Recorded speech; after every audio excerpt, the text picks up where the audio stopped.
Hi, Dr. Rhonda. Hello, how are you? I'm good. How are you? I am very good, thank you. Yeah, welcome to the Global Virtual Summit 2025, Rhonda. Thank you. Yeah, before going to your session, I would like to introduce you to our audience. Thank you. Yeah, Dr. Rhonda R. Farrell is recognized as a global innovation strategist and transformation leader with over 2 decades of experience in cybersecurity, public policy, and entrepreneurship. She has collaborated across sectors to build inclusive business ecosystems that foster opportunity and sustainable growth. As the founder of Global Innovation Strategies, she provides strategic guidance to governments, startups, and nonprofit on digital transformation and ecosystem development. Dr. Farrell is also a respected speaker, author, and mentor. Her mission centers on empowering women entrepreneurs to succeed locally and scale globally. That was a fantastic bio, Rhonda, and stage is all yours. Thank you so very much. Can you just share with me how I reach my slides, though? It says I'm sharing, but I'm not seeing my, there Yeah. we go. Thank you. Appreciate that. Yeah, so good morning, afternoon, evening, everyone, wherever you are around the world. And I'm so grateful for the Global Virtual Summit 2025 team to give me the opportunity to share this with you today. It's truly an honor to be here with you today to talk about something that lies at the heart of inclusive economic development and long-term business resilience, and that's building sustainable ecosystems for women founders. Our guiding belief at Global Innovation Strategies is this: where women lead, ecosystems flourish. And today I want to show you how we can make that belief a reality, locally, nationally, and globally.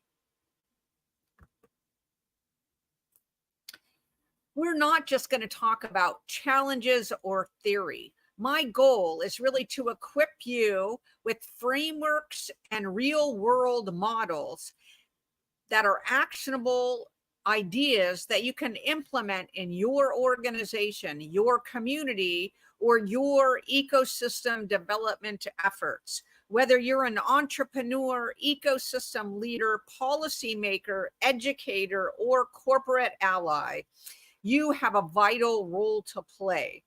This session is about rethinking how we build businesses, how we build systems, and most importantly, how we build each other up. So let's get straight to it.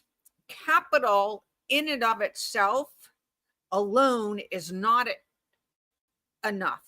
Too often, the dialogue around supporting women entrepreneurs starts and stops with funding. But I've seen firsthand around government, nonprofit, and private sectors that funding without the supporting community behind it is a very short-term solution, because entrepreneurs do not thrive in isolation. They thrive in networks. They grow through shared learning, through mentorship, through the visibility and confidence that comes from being seen and supported, and most of all, interconnected. Strong ecosystems provide not just capital, but training, exposure, resilience, and most of all, strategic guidance. They help build businesses, weather economic shocks, navigate policy changes, and help entrepreneurs, solopreneurs, and business leaders scale into new markets. And for women entrepreneurs who often face additional systemic barriers, these networks are not just helpful, they are essential. So think about your own business or community. Which of those networks helped you grow the most? Who saw your potential before anybody else did, or did the world did? That's really the power of an ecosystem.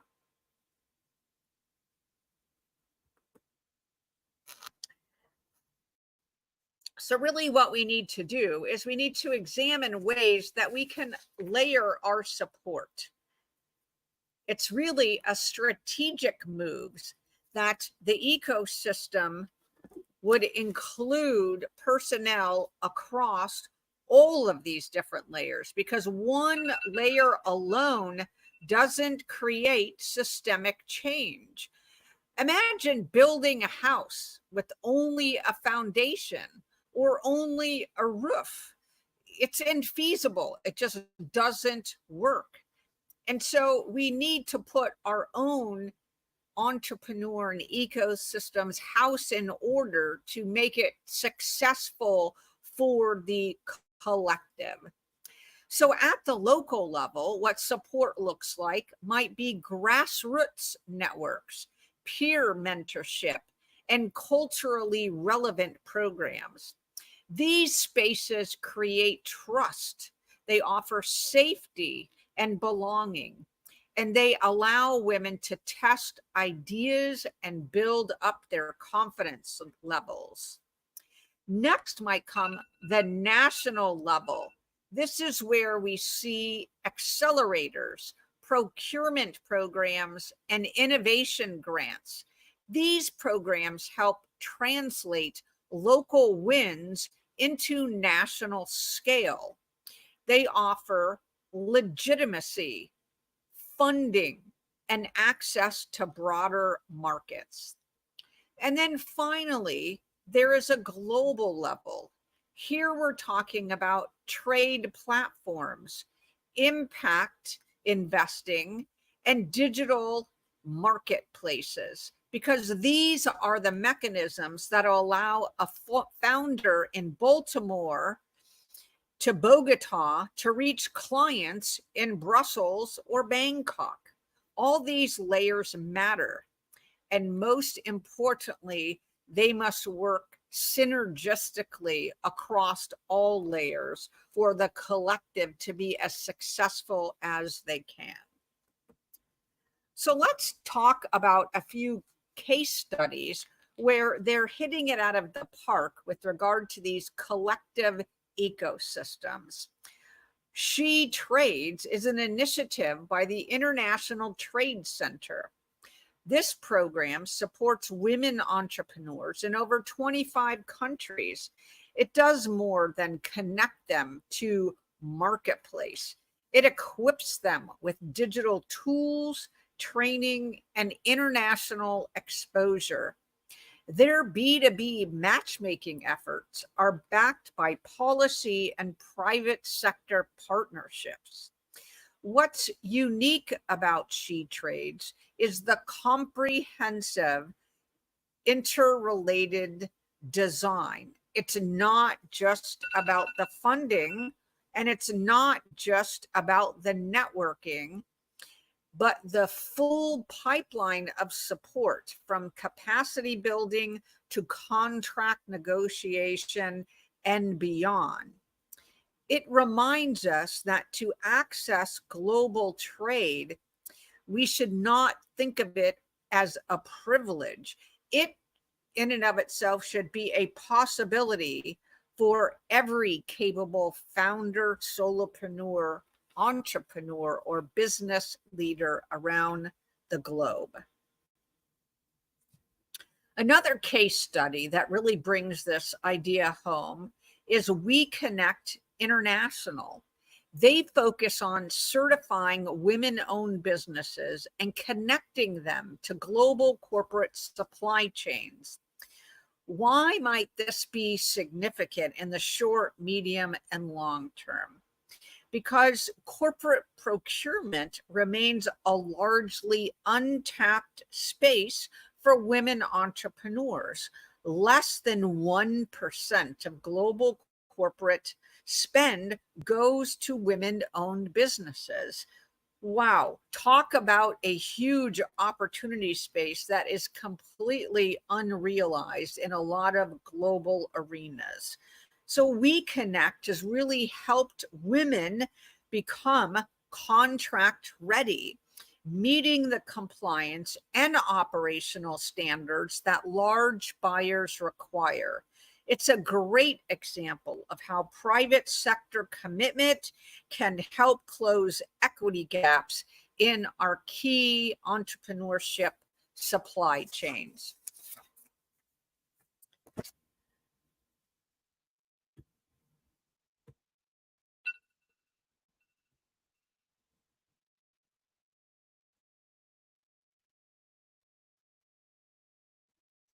So another example of this is public sector innovation, Startup Chile. So let's look at the role that government plays. One of my favorite examples is that Startup Chile provides not only capital, but startup visas, membership, and an inclusive innovation culture. It not only promotes government, but it proves that it doesn't just regulate entrepreneurship, it can enable it. By embedding inclusivity into innovation policy, Startup Chile empowers women founders to launch and scale ventures with institutional support. This model should and can and hopefully will inspire other nations to be both pro-growth and pro-equity.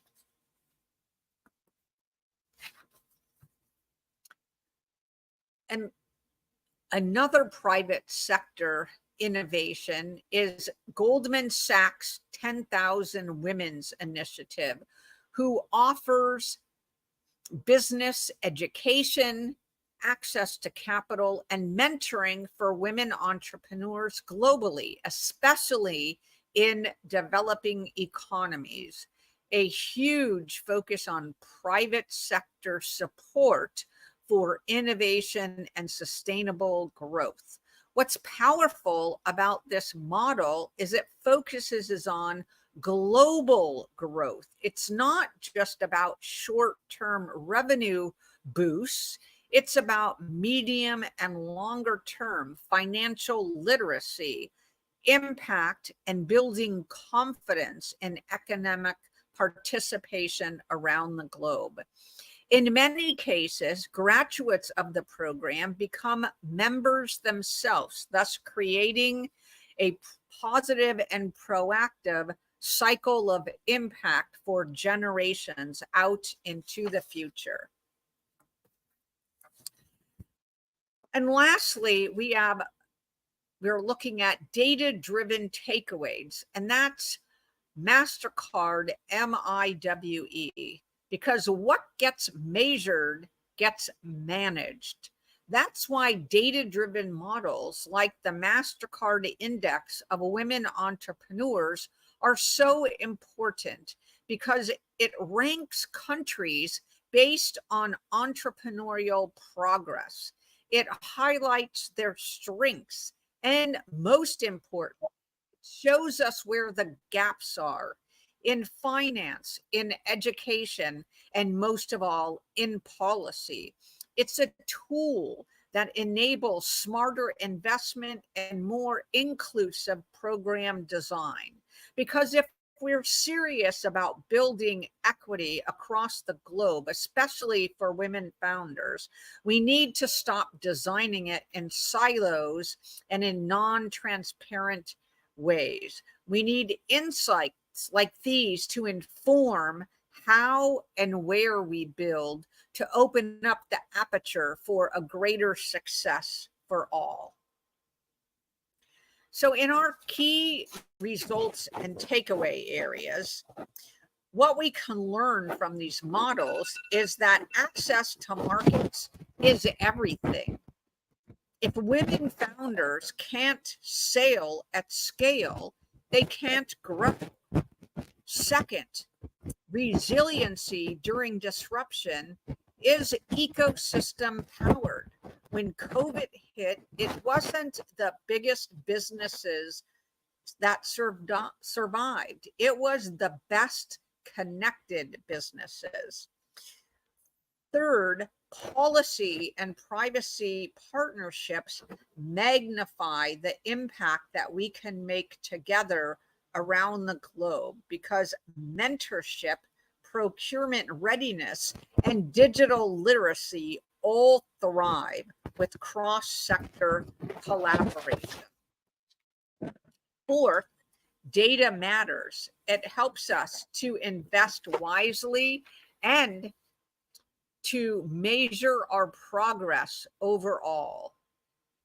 Because lastly, ecosystems are not optional. They should be non-negotiable for your sustainable and scalable success.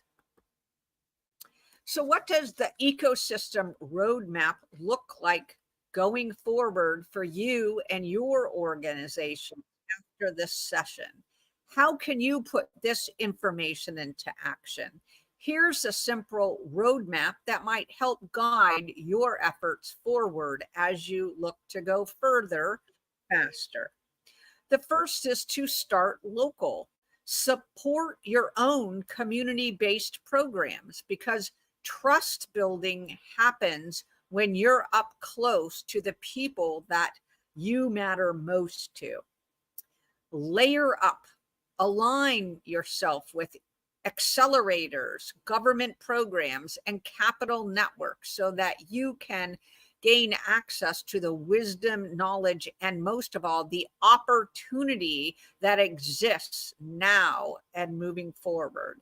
And lastly, scale smart. You can use global platforms, trade networks, and digital communities to expand your reach without losing your authenticity. Growth doesn't have to be about burnout and or disconnection. Done right, scaling can be strategic, highly inclusive, and sustainable with greater success for all. So what is our call to action? I want to leave you with this today. Everyone, all across the globe, no matter where you fall into that layered strata, has a role in ecosystem building. If you're a founder, you can seek out communities that nurture your growth, not just fund it. If you're a policymaker, you can prioritize inclusive innovation in your budget and policy frameworks. If you're an investor or corporate leader, you can look at your procurement processes, supply chains, and look at how to mentor best to enable greater tools for equity building. And if you're a mentor or a coach, remember, your experience is someone else's bridge to the breakthrough they've been trying to have. Together, we can change the statistics. Together, we can grow our ecosystems where every woman founder and not only can survive, but actually thrive all across the globe.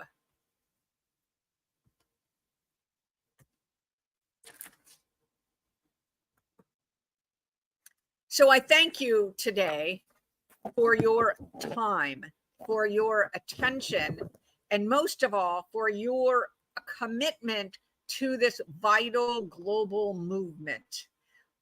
If you would like to collaborate, support, or start a conversation on these very important topics, please reach out to me and my team at Global Innovation Strategies, because we're here to build with you. Let's make sure the future of entrepreneurship is global, inclusive, and boldly female. Again, I'm Dr. Rhonda, the Success Strategist, bringing you today our phenomenal session on where women lead and ecosystems flourish.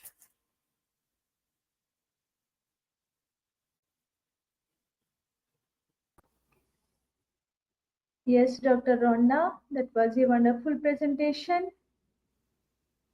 Thank you so much for the opportunity to speak with you and be part of this wonderful Global Virtual Summit 2025. I hope this session was informative and empowering to your global women founders and entrepreneurs around the world. Yeah, thank you, Rhonda. We have a few questions from our audience. Thank you. I would like to ask you one of them. Yes. Yeah. How can women stay included in the AR tech shift? One more time, please. I'm sorry, I missed part of that. How Melinda. can women stay included in the AI or tech shift? Oh, okay. So I think you said in the AI space, in the AI era. Yes. I think so. Thank you, Melinda. I think there's multiple ways, right?